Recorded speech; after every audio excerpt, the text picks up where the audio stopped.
أعوذ بالله من الشيطان الرجيم. بسم الله الرحمن الرحيم. ويثبت الله الذين آمنوا بالقول الثابت في الحياة الدنيا وفي الآخرة. صدق الله العظيم.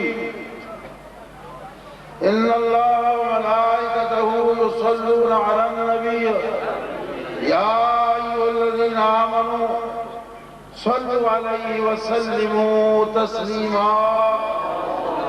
اللهم صل على سيدنا ومولانا محمد وعلى آل سيدنا ومولانا محمد وبارك وسلم وصل عليه صلاة وسلاما عليك يا رسول الله وعلى آلك وأصحابك يا حبیب اللہ. انتہائی واجب الاحترام علماء کرام،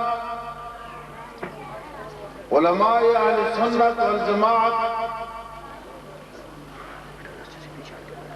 بالخصوص وہ علماء جس وقت اسٹیج پر جلوہ افروز ہیں اور پنڈال میں بیٹھے ہوئے بزرگوں، دوستوں اور پیارے بچوں، آج کی یہ محفل بحث کالونی کی تاریخ میں ایک بے نظیر اور بے مثال محفل ہے. آج کی اس محفل میں ایک ایسی شخصیت جلوہ افروز ہونے والی ہے جس کے دیدار کے لیے یہاں بہت بڑی تعداد میں علماء اور مشائخ اور عاشقان مصطفیٰ صلی اللہ علیہ وآلہ وسلم حاضر ہوئے ہیں کہ ان کا دیدار بھی کریں گے اور ان کا خطاب بھی سنیں گے. میرے دوستو، اولیاء کرام کا خطاب تو اپنی جگہ پر ہے. جب وہ خاموش بیٹھے رہیں اور فقط ان کا دیدار کیا جائے تو یہ بھی بہت بڑی دولت ہے اور یہ بھی بہت بڑا فیض ہے. کسی اللہ کے ولی کے لیے دیدار کے لیے اس کی محفل میں علماء کرام بیٹھے ہوئے تھے. کسی ایک عالم کو کسی نے بلا کر پوچھا کہ یہاں کیا کر رہے ہیں؟ انہوں نے فرمایا میں یہاں فیض حاصل کر رہا ہوں. بولا کس چیز کا فیض؟ وہ تو خاموش بیٹھے ہیں. خاموش شخص سے کیا فیض حاصل کرو گے؟ تو عالم دین نے جواب دیا کہ یہ بتاؤ کہ سردی کے موسم میں آگ کی انگیٹھی کے پاس بیٹھتے ہو تو فیض حاصل ہوتا ہے یا نہیں؟ بولا ہوتا ہے. سردی میں انگیٹھی کی گرمائی سے فیض حاصل ہوتا ہے. بولا اچھا. گرمی میں برف کے تودے کے پاس بیٹھتے ہو تو فیض حاصل ہوتا ہے یا نہیں؟ بولا حاصل ہوتا ہے. گرمی ہوتی ہے اور برف سے سردی حاصل ہوتی ہے. بولا عجیب بات ہے کہ برف کا تودہ آگ کی انگیٹھی کے پاس بیٹھنے سے تو فیض حاصل ہو اور اللہ کے دوست، اللہ کے ولی کی محفل میں بیٹھنے سے، اس کی دیدار کرنے سے فیض حاصل نہ ہو. یہ تو خالی آپ کی یہاں حاضری اور 3 سال کا دیدار پر انوار فیض ہی فیض ہے. اور جب وہ بولیں گے، خطاب فرمائیں گے تو پھر تو نور علی نور. حضرات گرامی، جیسا کہ سید امیر حسین شاہ دامت برکاتہم العالیہ جو کہ سلاکے کے ممتاز عالم دین ہیں، انہوں نے فرمایا کہ ہم یہاں تقریر کرنے کے لیے نہیں آئے، ہم تو یہاں پیر صاحب کی قدم بوسی کے لیے حاضر ہوئے ہیں، اور ہمارے مولانا افتخار صاحب اور ان کے رفقاء حاجی عظیم صاحب، چودھری یونس صاحب، ذوالفقار صاحب، اور ہماری اس علاقے کی ممتاز شخصیت حضرت مولانا علامہ غلام یاسین گولوی دامت برکاتہم العالیہ نے جو یہ میدان سجایا ہے، یہاں آئے خوشیاں حاصل ہوتی ہیں، لیکن کچھ حکم دیا گیا ہے تو دو چار باتیں عرض کر دیتا ہوں۔ سب سے پہلے تو میں، کیونکہ ہو سکتا ہے بعد میں کچھ بولنے کا موقع نہ ملے، اس علاقے کی یو سی کے نمائندہ ہونے کی حیثیت سے یو سی 3 کیڈر کالونی کی طرف سے، یہاں کے علماء کی طرف سے، یہاں کے مشائخ کی طرف سے، یہاں کے بزرگوں کی طرف سے، یہاں کے نوجوانوں کی طرف سے، اور یہاں کے پیارے پیارے بچوں کی طرف سے میں جناب پیری طریقت سید نصیر الدین نصیر الگیلانی دامت برکاتہم العالیہ کو دل کی گہرائیوں سے ایڈوانس خوش آمدید پیش کرتا ہوں۔ آپ سب کی طرف سے انہیں ایڈوانس خوش آمدید پیش کرتا ہوں، اس لیے کہ ہو سکتا ہے کہ بعد میں مجھے خوش آمدید کہنے کا موقع نہ مل سکے۔ حضرات گرامی، الحمدللہ ثم الحمدللہ، آپ علماء اہل سنت، عوام اہل سنت خوش قسمت ہو، اللہ تعالیٰ نے آپ کو وہ عقیدہ، وہ نظریہ، وہ مسلک عطا فرمایا ہے جو آپ کی دین اور دنیا دونوں کی کامیابی کی ضمانت ہے۔ حضرات گرامی، میں نے جو آیت کریمہ تلاوت کی ہے اس کا ترجمہ اور اس سے متعلق دو چار باتیں عرض کروں گا۔ اللہ تبارک و تعالی اپنے کلام میں ارشاد فرماتا ہے کہ اللہ ایمان والوں کو ثابت قدم رکھتا ہے مضبوط بات پر، دنیا میں بھی اور آخرت میں بھی۔ یہ باقی بات تو ساری سمجھ میں آ گئی کہ اللہ تعالیٰ ثابت قدم رکھتا ہے ایمان والوں کو دنیا اور آخرت میں مضبوط بات بالقول الثابت۔ اب آپ دیکھتے ہیں کہ قول ثابت کیا چیز ہے۔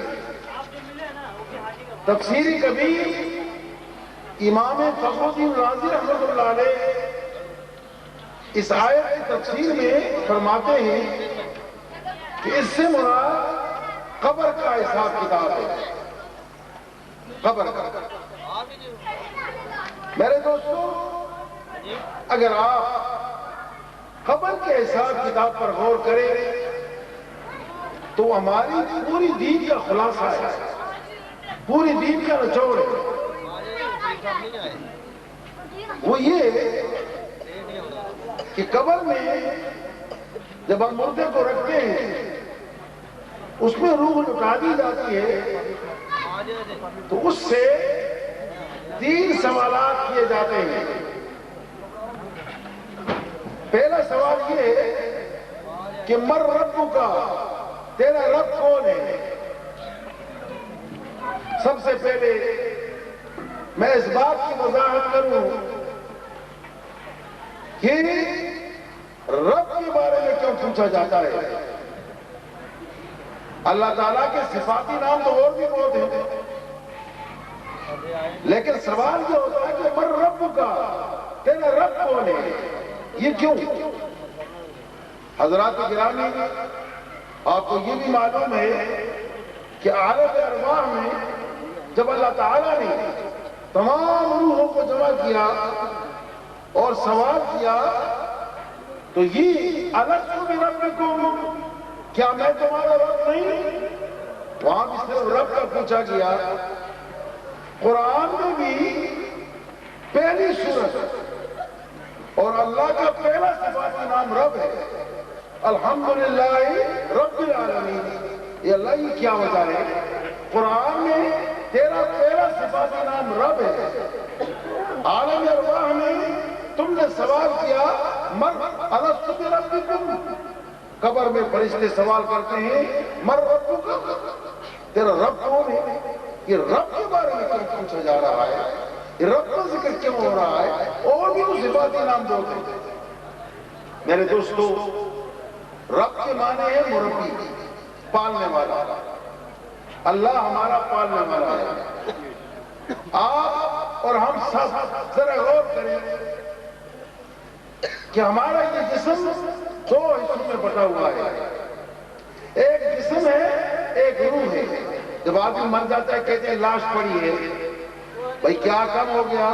وہی سر، وہی آنکھیں، وہی دڑ، سب کچھ موجود ہے، پھر کیوں نہیں کہتے کہ فلانے صاحب ہیں؟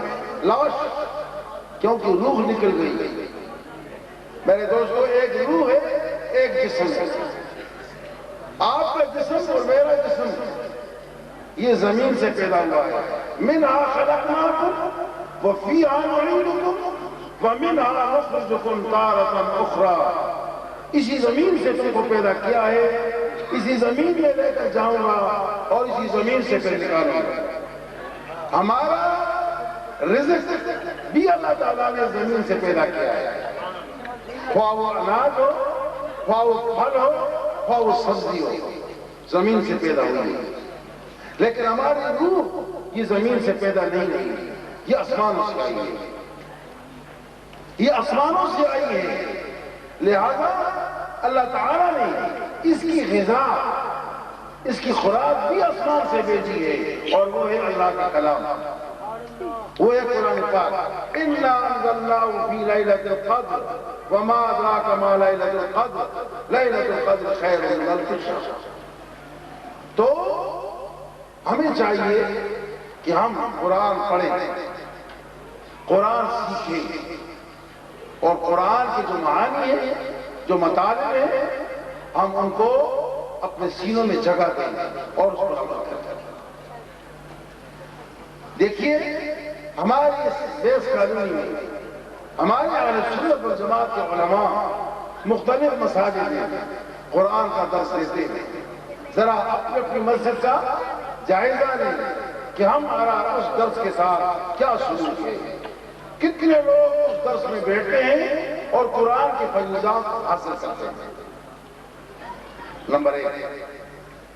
دوسری بات یہ ہے کہ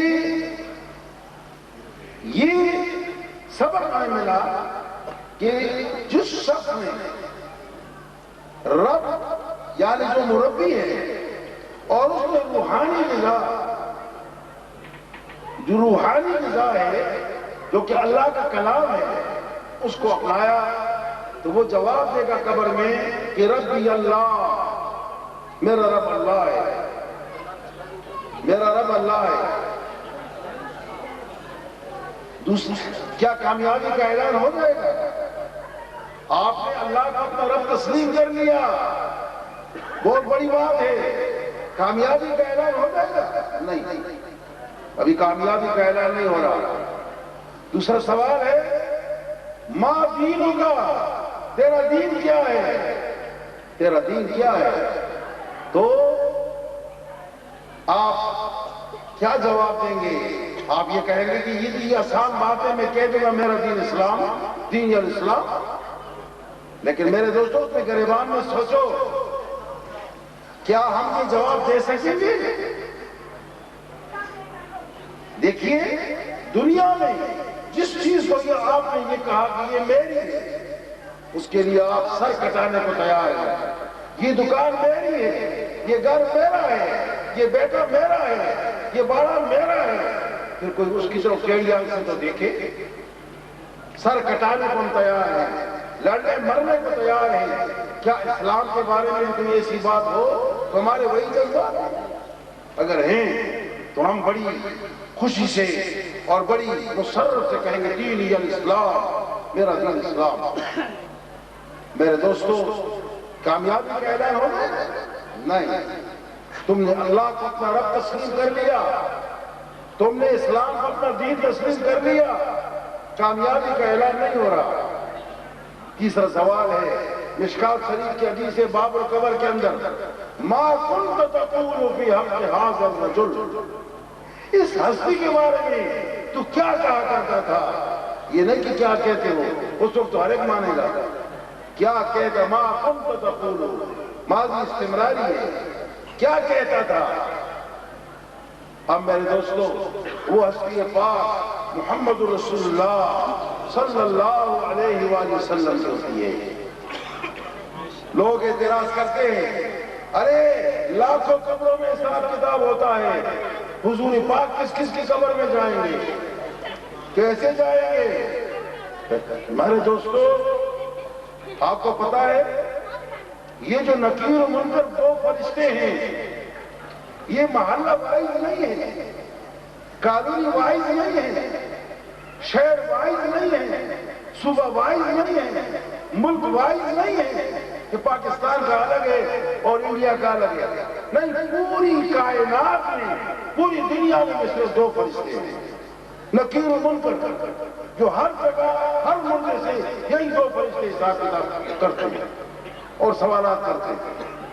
اسرائیل علیہ السلام جو روح نکالتا ہے وہ محلہ وائز نہیں ہے، شہر وائز نہیں ہے، صوبہ وائز اور ملک وائز نہیں ہے، پوری دنیا کے لیے ایک اسرائیل ہے، اور تمام دنیا کی روحیں نکالنے والا ایک ہی فرشتہ ہے، اسرائیل علیہ السلام۔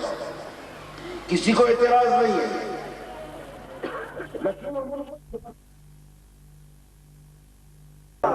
جب اسرائیل کا یہ حال ہے تو ہمارے آقا کا کیا حال ہوگا؟ میرے دوستو، وہاں جواب بھی وہی دے گا، وَيُثَبِّتُ اللَّهُ الَّذِينَ بِالْقَوْلِ الثَّابِتِ فِي الْحَيَاةِ الدُّنْيَا وَفِي الْآخِرَةِ، جواب وہی دے گا جو دنیا میں بھی اس قول پر قائم ہے۔ قرآن گواہ ہے، دنیا میں اگر تمہارا یہ عقیدہ ہے کہ محمد رسول اللہ صلی اللہ علیہ وآلہ وسلم حاضر ناظر نہیں ہے، ہماری محفلوں میں نہیں آ سکتا، موجود نہیں ہو سکتا، تو من و مٹی کے نیچے محمد رسول اللہ کیسے آیا؟ آپ جواب کس طرح دیں گے؟ میرے دوستو، ظاہر ہے کہ آپ جواب اس وقت دیں گے جب دنیا میں بھی آپ کا یہ عقیدہ ہو، اور جب آپ نے یہ جواب دے دیا کہ وہ محمد رسول اللہ صلی اللہ علیہ وآلہ وسلم، تو فرشتے کہیں گے نوم کا نومت خروس، تو قبر میں اس طرح سو جا جس طرح ظلم سوتی ہے، اور تا منتہائی نظر اس قبر کو کھول دیا جائے گا، اور ایسی قبر کے بارے میں حضور علیہ السلام نے فرمایا کہ روضۃ من ریاض الجنہ، کہ یہ باغیچہ ہے جنت کے باغیچوں میں سے۔ اللہ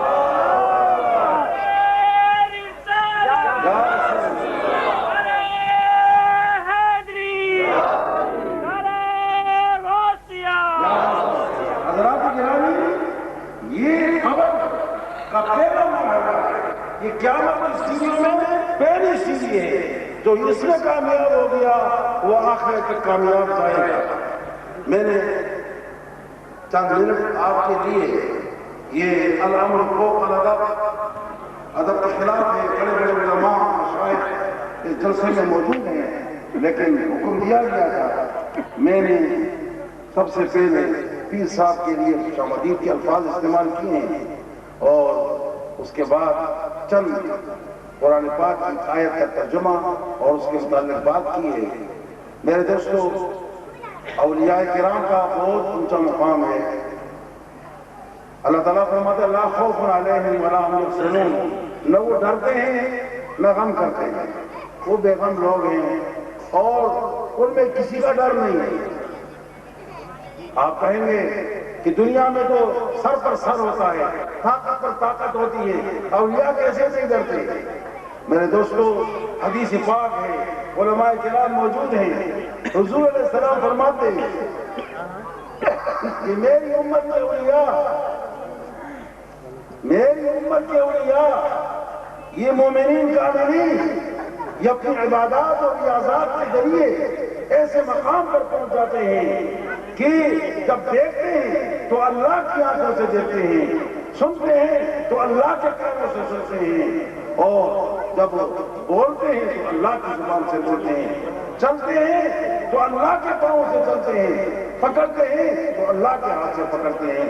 میرے دوستو، اللہ پاک نے ان کو وہ طاقت عطا فرمائی ہے جو طاقت عز بھی ہے۔ جس طرح اللہ کسی سے نہیں ڈرتا، اللہ کے ولی بھی کسی سے ڈرتے نہیں ہیں، اور قرآن اس بات کا گواہ ہے، لا خوف علیہم ولا هم يحزنون۔ آج وہ ہستی، ایک عظیم آستانے کی ہستی، ایک عظیم یادگاری ہستی آپ کے سامنے، آپ کے پاس تشریف لا رہی ہے۔ جب وہ تشریف لائیں تو بڑے ادب اور احترام کے ساتھ، کیوں کہ ولی کا ادب اور احترام بہت ضروری ہے۔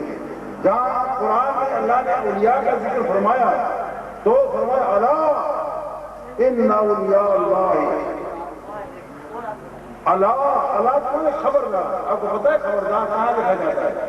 جہاں خطرہ ہو، پیٹرول پمپ پر دیکھو خبردار، کیوں؟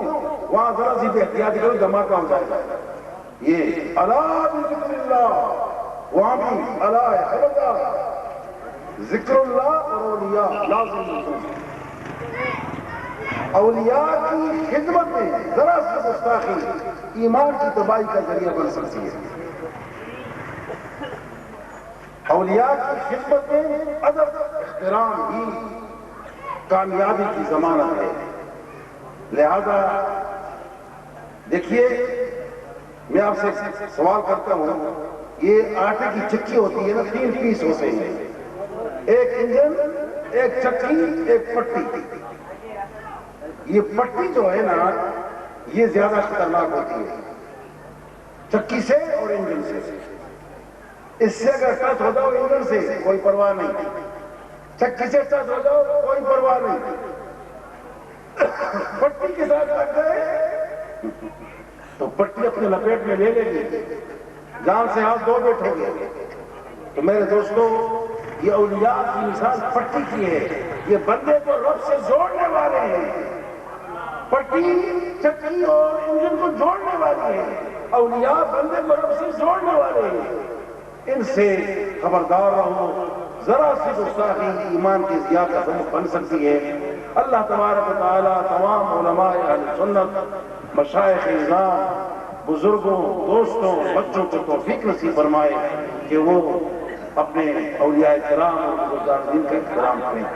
وآخر دعوانا الحمدللہ۔ ماشاءاللہ۔